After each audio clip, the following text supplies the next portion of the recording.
আলহামদুলিল্লাহ, এইমাত্র আমাদের এখানে কুরবানি শেষ হলো। আমার সাহেব কুরবানি শেষ করে এই যে সে রোজা ছিল, এখন কুরবানি শেষ করে সে খেতে বসছে। এই যে এখন আমি তাকে একটু ভিডিও করছি।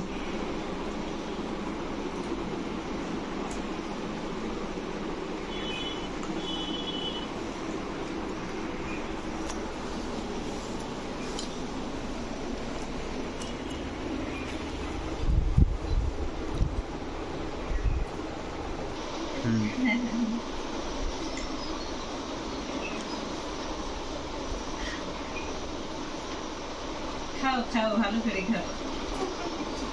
বিছানা রোজা ছিল, কুরবানির জন্য কষ্ট করে রোজা থাকে।